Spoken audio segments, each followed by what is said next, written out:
Hey everyone, welcome to my channel. My name is Gloria Bernardino and I'm a 35-year-old living with stage 4 endometriosis. I've decided to share my endometriosis journey with you. It's not easy for women with this condition to open up about their experiences, especially since endometriosis is so often dismissed.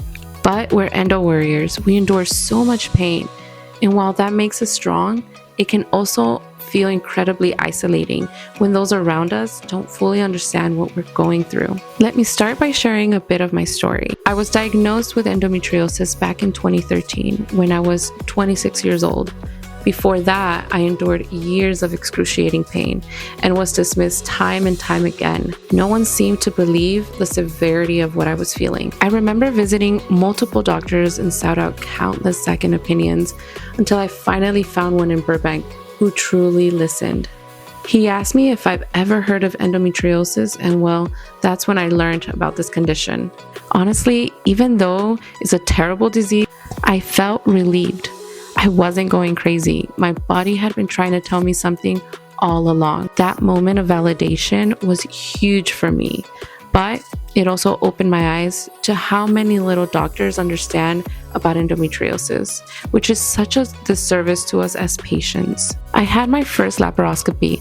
That's when I was diagnosed, and while it provided some relief, the pain returned within a few months. Over the years, I tried everything: Lupron shots, Depo shots, various birth controls, hardcore pain medication, you name it. Nothing provided long-term relief. Around 2015, I underwent my second laparoscopy, and my condition progressed from stage 1 to stage 2. Once again, I experienced temporary relief, but the pain had came back. By 2018, I had my third laparoscopy, and my endometriosis had progressed to stage 4. Between surgeries, I tried every medical intervention I can think of. After my third surgery, I was fortunate enough to get pregnant and give birth to my third child. He is my miracle baby. During my pregnancy and while breastfeeding, my hormones were suppressed, which temporarily alleviated some symptoms. But now my endometriosis has returned, and it's worse than ever. Thankfully, I have good insurance through my employer now and access to care at UCLA. I have been working with an amazing gynecologist who not only listens but takes action.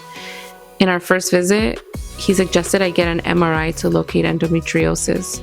It's actually a step that no other doctor had recommended before. I've always been told that imaging can't detect endometriosis and that laparoscopy is the only way to diagnose it. However, my doctor explained that that isn't always true. It depends on the medical center. I will also start pelvic floor physical therapy. This is a new approach for me.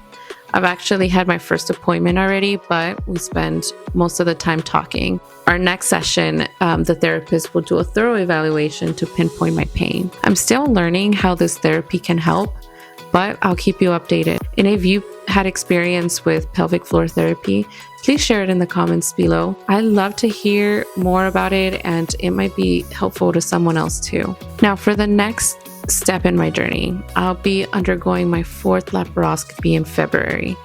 This time, they'll do a hysterectomy, appendectomy, and other things, and I'll do another video for that, but know that it's been tough. Physically, emotionally, mentally, pain has made intimacy and daily life difficult, and my hormones feel completely out of balance. Reflecting on my journey, I've realized that there's one thing I haven't truly committed to, and that's taking care of my body. I know it sounds easy. I know it sounds simple, but it's not. I grew up in an unhealthy environment and wasn't taught the importance of good nutrition. I've gained weight and feel so out of shape. Now at 35, I've decided it's time for a change. Since the beginning of the year, I've started eating healthier. I have removed things from my diet that trigger the pain, and I've actually lost about 4 to 5 pounds. It's a small step, but it's progress, and I'm proud of it. I will be honest, I need support. I need encouragement from women who can relate to this journey. It's hard enough to live a healthy lifestyle for so many reasons, and endometriosis does not help. If you're someone living with endometriosis and you're searching for information or connection, please know you're not alone. I know this disease can be incredibly disabling at times, but it doesn't have to define your life. You are strong. and you can choose to keep moving forward. Keep exploring new ways to manage the pain, and don't give up. This disease can't take your joy unless you let it. I hope you'll share your story in the comments so we can support and encourage each other. Please remember that this is a safe space, so negativity and criticism have no place here. Thank you so much for listening to my story. Don't forget to like, subscribe, and stay tuned for more videos.